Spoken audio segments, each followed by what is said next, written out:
프랑스의 철학자 사르트르는 인생은 B와 D 사이의 C다라고 말했습니다. B는 birth, 탄생이고 D는 death, 죽음입니다. 그리고 C는 choice, 선택입니다. 인간이 태어나서 죽기까지 매 순간이 선택의 연속이라는 말입니다. 그는 무신론에 입각한 실존주의 철학자였지만 이 말만큼은 많은 사람들에게 공감을 주어 지금까지 내려오고 있는 것 같습니다. 사실 그렇지 않겠습니까? 쉬운 예로 점심시간에 중국집을 간다면 짜장면을 먹어야 할지 짬뽕을 먹어야 할지 선택을 해야 합니다. 저는 원래 강경한 짜장면파여서 이러한 선택에서 자유로웠는데요. 그러던 중에 불맛을 기가 막히게 내는 짜돌짬뽕집을 발견하게 되면서 선택의 고민이 깊어졌습니다. 그곳에서만큼은 짬뽕을 먹을지 짜장면을 먹을지 끝까지 고민을 하다가 끝내 짬뽕을 선택하게 됩니다. 디저트를 먹을 때는 어떻습니까? 수플레 치즈케이크를 먹을지 아니면 초코가 듬뿍 담긴 크루아상을 먹을지 선택을 해야 합니다. 그 선택에 따라서 그날의 식사가 또 디저트가 결정이 됩니다. 반면에 인생을 송두리째 바꾸는 선택도 있습니다. 그것은 바로 예수 그리스도를 믿느냐 믿지 않느냐라는 것입니다. 물론 수많은 죄인들 중에 하나님께서 택정하신 소수의 의인만이 예수 그리스도가 믿어지는 것이지만 성경은 이 두 부류를 극명하게 갈라놓습니다. 이 세상에 마치 예수 믿는 사람과 그렇지 못한 사람, 두 부류의 사람밖에 없는 것처럼 성경은 말합니다. 오늘 본문 역시 그러합니다. 하나님이 아닌 우상을 숭배하는 세상 불신자들과 하나님께서 돌아오라고 말씀하시는 하나님의 백성, 신자가 있습니다. 이 두 부류의 사람들은 세상 속에서 함께 살아가는 것 같지만 결과는 전혀 다른 삶을 살아갑니다. 그렇다면 신자와 불신자, 이들이 맞이하는 인생의 결말은 어떻게 다른지 함께 살펴보도록 하겠습니다. 실제로 불신자는 자신이 만든 우상에게서 구원을 찾고자 하지만 영원히 멸망하는 인생입니다. 이사야 44장 18절에서 20절 말씀을 함께 읽겠습니다. 그들이 알지도 못하고 깨닫지도 못함은 그들의 눈이 가려서 보지 못하며 그들의 마음이 어두워져서 깨닫지 못함이니라. 마음에 생각도 없고 지식도 없고 총명도 없으므로 내가 그것의 절반을 불사르고 또한 그 숯불 위에서 떡도 굽고 고기도 구워 먹었거늘 내가 어찌 그 나머지로 가증한 물건을 만들겠으며 내가 어찌 그 나무 토막 앞에 굴복하려 말하지 아니하니 그는 죄를 먹고 허탄한 마음에 미혹되어 자기의 영혼을 구원하지 못하며 나의 오른손에 거짓 것이 있지 아니하냐 하지 못하느니라. 아멘. 이사야 44장은 앞서 이사야 40장부터 계속된 이스라엘의 구원을 베푸시는 하나님만이 다른 신들과 비교할 수 없는 유일하고도 참 신이시라는 사실을 선포하고 있습니다. 하지만 그럼에도 하나님을 찾지 않는 자들이 있는데 바로 우상을 숭배하는 자들입니다. 이들이 우상을 찾는 이유는 마음에 생각도 없고 지식도 없고 총명도 없기 때문입니다. 이들은 죄로 인하여 눈이 가려졌고 마음이 어두워졌기 때문에 하나님께 나아갈 수 없는 존재들입니다. 본문에 목공일을 하는 우상 숭배자의 모습이 나타납니다. 그 목공은 자신의 구원을 위해서 자신이 베어서 가지고 온 나무로 우상을 만들고자 했습니다. 하지만 베어온 나무를 가지고 먼저 불을 피워 몸을 따뜻하게 하기도 하고 고기를 구워 먹어 배를 부르게 했습니다. 그리고 남은 나무를 가지고 우상을 만들고자 했던 것입니다. 목공은 우상을 만들기 위해서 직접 나무를 심지도 않고 가꾸지도 않았습니다. 그저 숲에 널린 나무들을 잘라서 가져왔습니다. 그렇다면 적어도 우상을 만들 나무는 먼저 구별해놓고 자신의 쓸 것을 사용해야 하지 않겠습니까?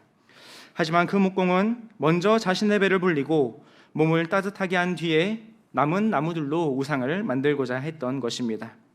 나무를 심거나 가꾸거나 적어도 미리 구별해놓는 노력조차 하지 않았습니다. 그렇게 만든 우상을 앞에 두고 그것에 절하고 기도하면서 너는 신이니 나를 구원하라 라고 말합니다. 참으로 웃긴 일 아니겠습니까? 자신의 손으로 만든 나무 조각을 신이라고 명명하면서 나를 구원하라 라고 명령하는 것입니다.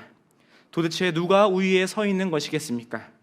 사실상 그 우상을 만든 목공이 더 뛰어난 존재이지 않겠습니까?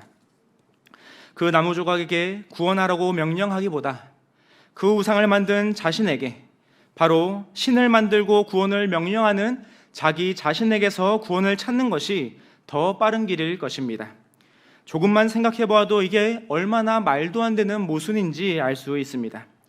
그런데도 그들은 지식도 없고 총명도 없는 까닭에 자신의 행동이 얼마나 어리석은지 깨닫지 못하는 것입니다.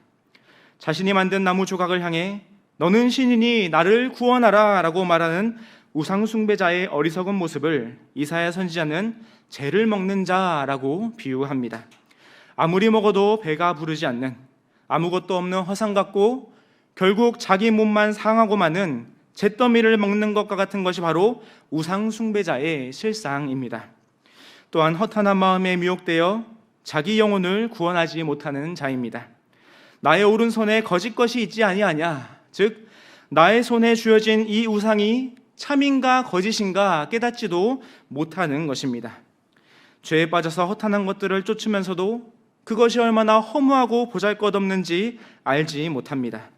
그럴수록 오히려 죄를 먹고 마시는 죄악으로 점철된 인생을 살아갈 뿐입니다.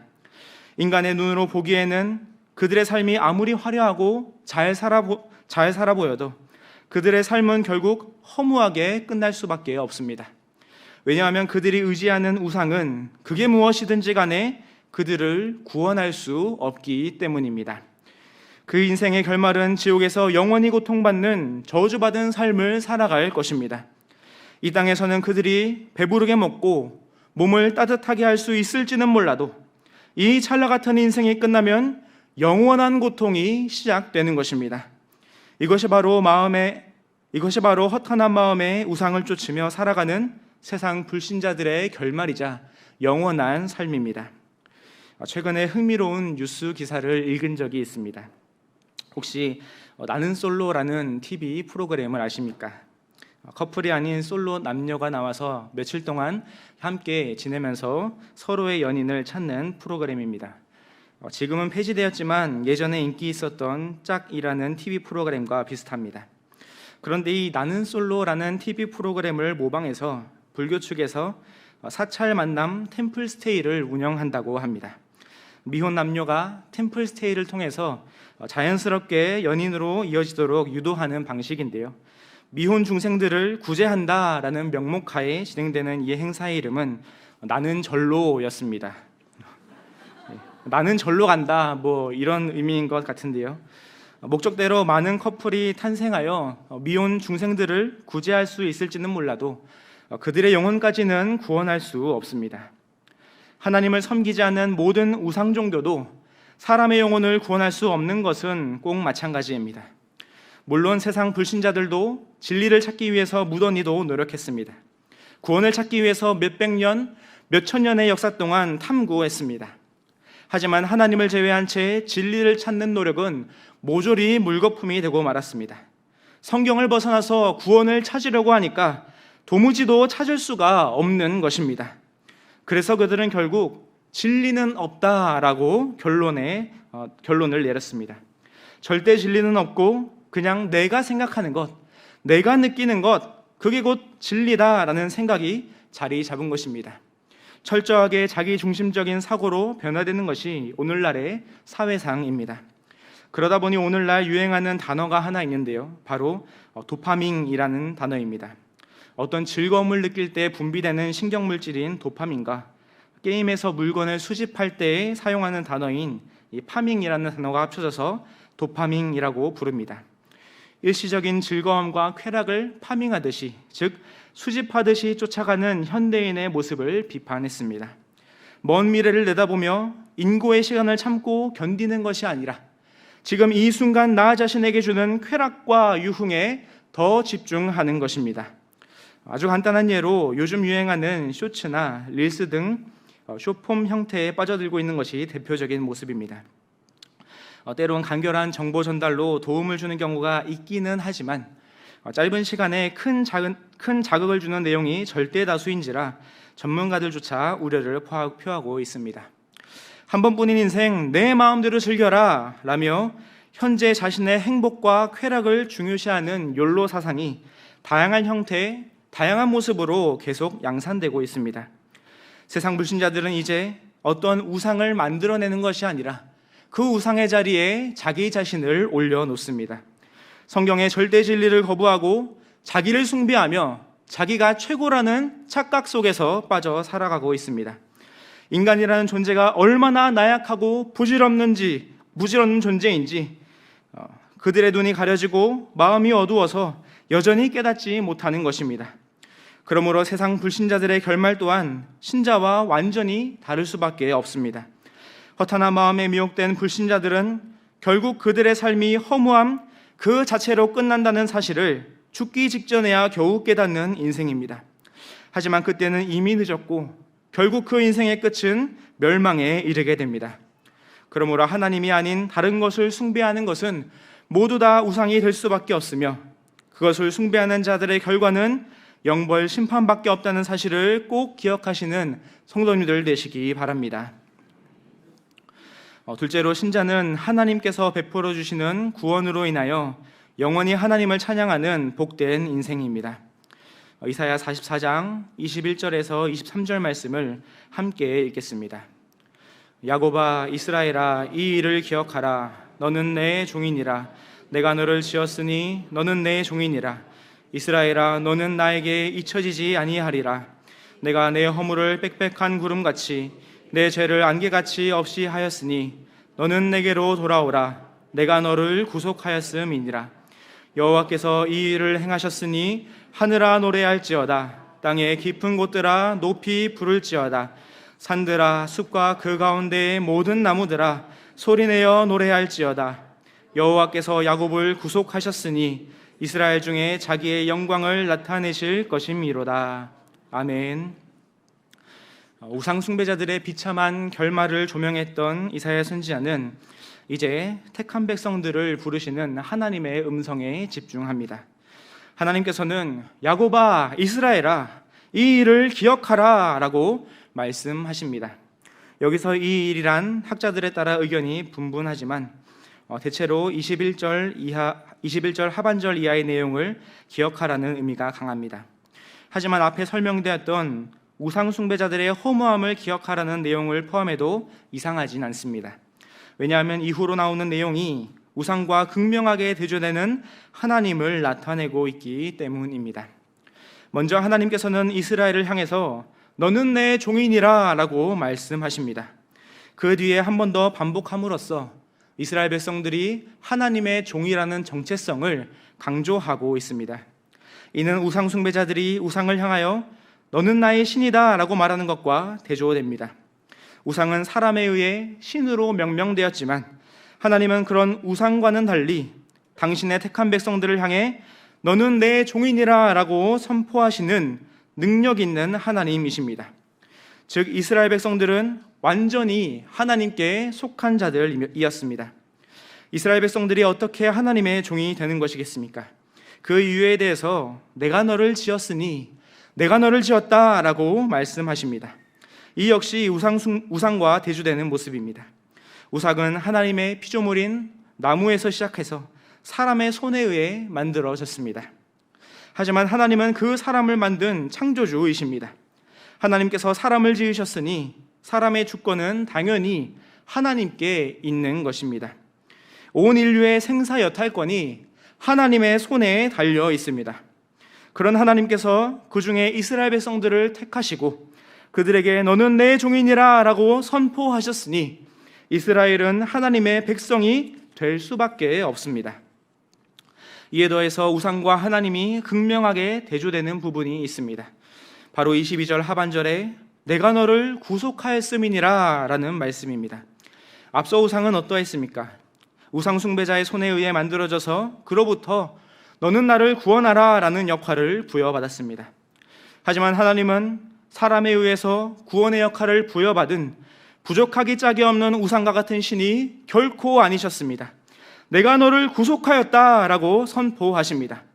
살아계신 하나님께서 당신의 주권적인 의지를 가지고 또 무한한 권세와 능력을 가지고 이스라엘 백성들에게 내가 너를 구속하였다라는 강력하고도 확실한 구원의 말씀을 선포하시는 것입니다. 이스라엘 백성들에게 구원을 선포하실 때 하나님은 누구보다도 사랑이 풍성하신 분이셨습니다. 인애와 자비가 가득하신 하나님이셨습니다.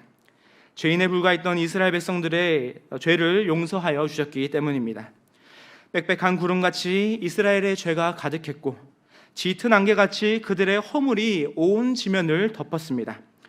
하지만 아무리 무거운 구름이라도 바람이 불면 흩어지고 아무리 짙은 안개라도 햇빛이 비추면 사라집니다. 하나님께서는 이와 같이 이스라엘의 죄를 사해 주시겠다라고 말씀하십니다. 흔적도 없이 언제 그들이 죄를 지었냐는 듯이 하나님께서는 그들의 허물을 용서하십니다. 그리고는 내게로 돌아오라 라고 손을 내밀어 주십니다. 하나님을 배신하고 멀리 떠났던 이스라엘 백성들, 하나님의 선민이라는 그릇된 자부심만 있을 뿐 하나님을 갈망하는 마음이 없었던 이스라엘이었습니다.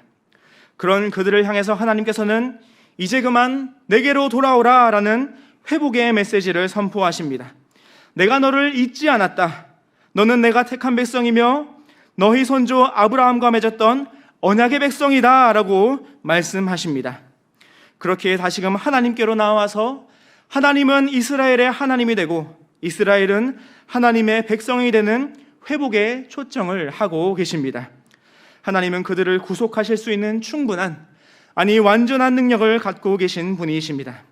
이러한 하나님의 은혜를 경험한 백성들은 어떠한 모습을 보이겠습니까?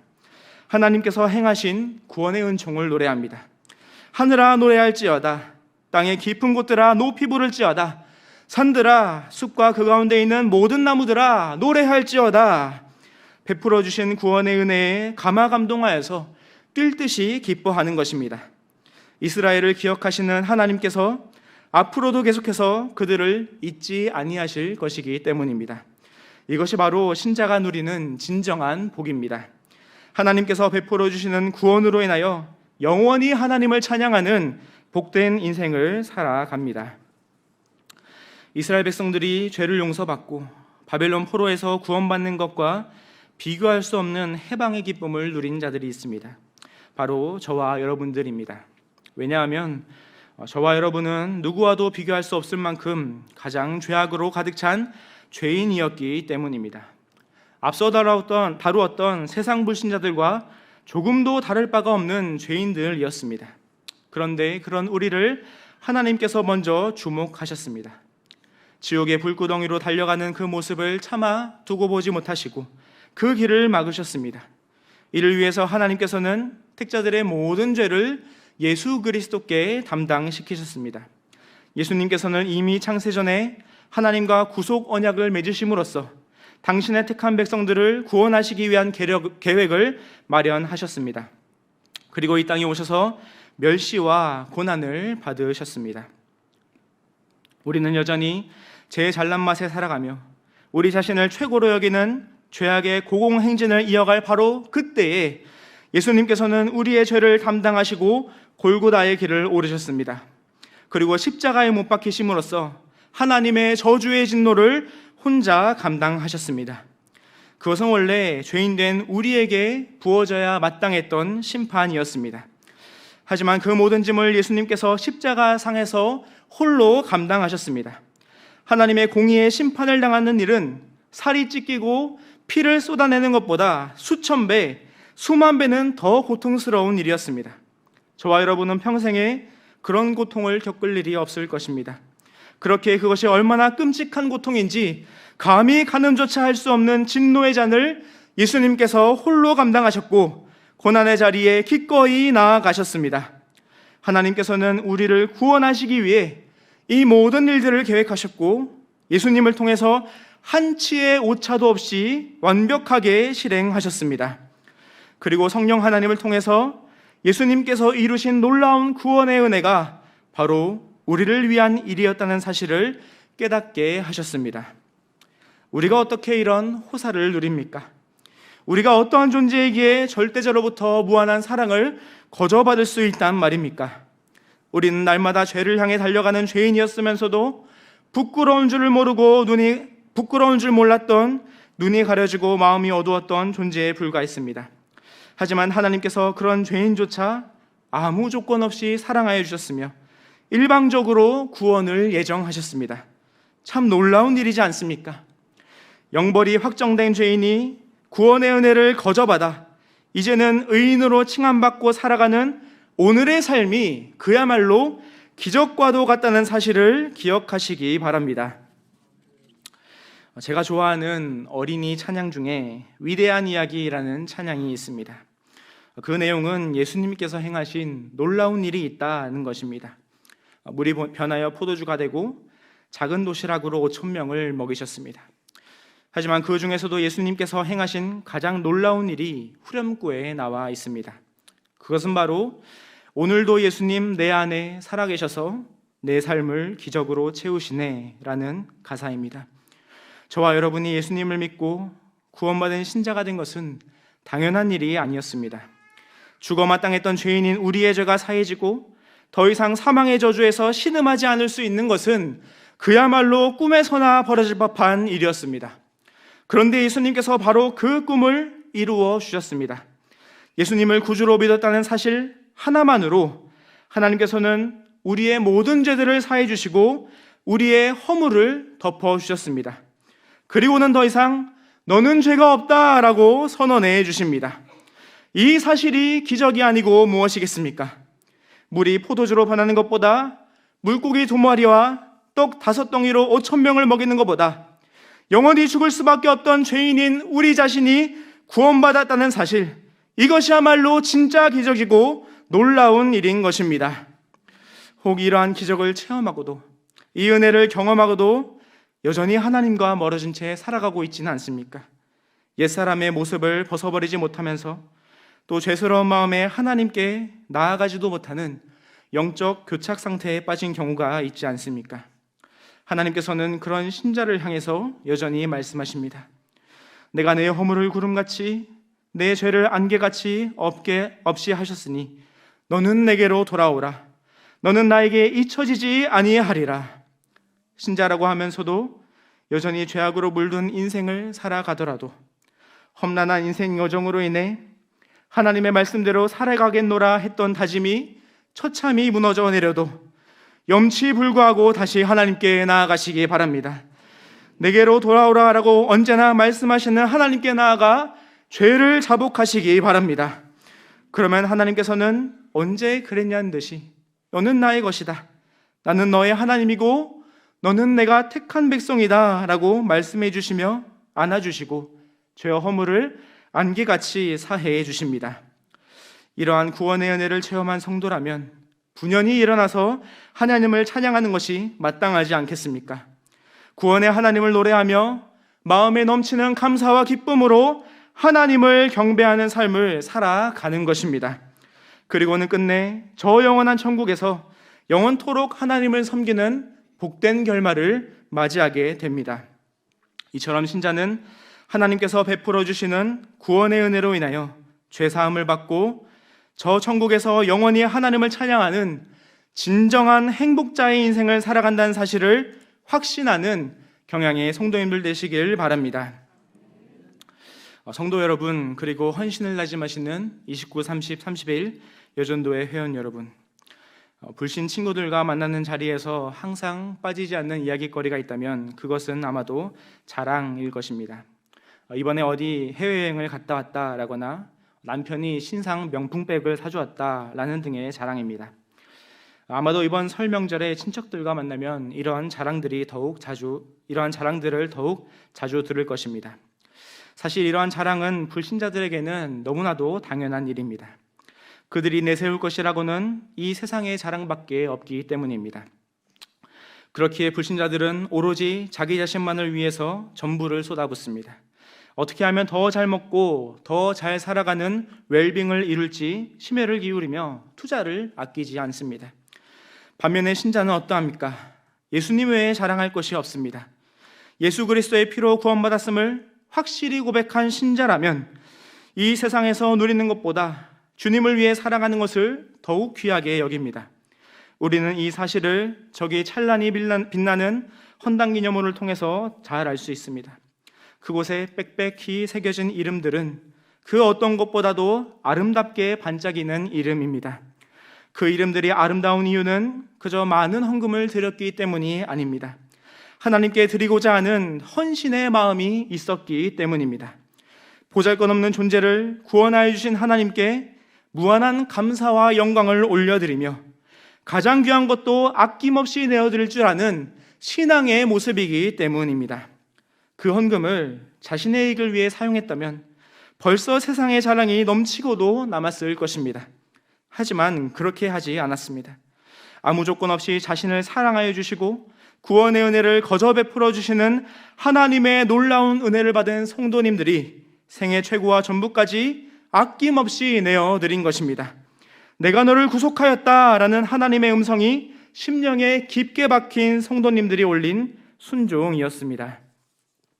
그러니 일반적으로 신자보다 불신자들에게서 세상의 자랑이 많은 것이 당연합니다. 하지만 그렇다고 해서 불신자들의 세상 자랑을 부러워하지 마시기 바랍니다. 오히려 그들을 불쌍히 여기시기 바랍니다.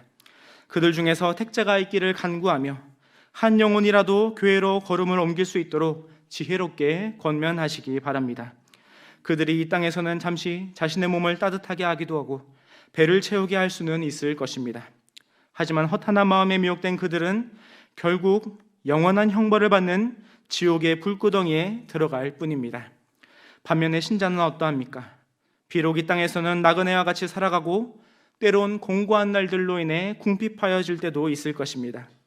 하지만 그럴 때에도 우리를 자녀 삼아주신 하나님을 섬기며 하나님을 위해 살아가는 신앙의 걸음을 걸어간 신자는 저 영원한 천국에 입성하여 영원히 하나님을 찬양하는 복된 인생을 살아갈 것입니다.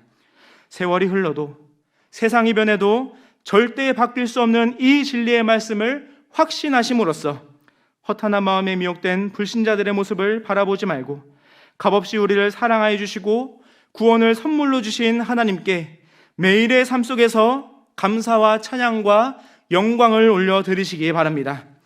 우리가 장차 들어갈 저 영원한 천국을 소망하며 이미 주어진 천국을 확신하면서 날마다 믿음의 걸음을 힘있게 걸어가시는 경양의 성도님들과 헌신을 다짐하시는 29, 30, 31 여전도회 되시길 주님의 이름으로 간절히 축원드립니다.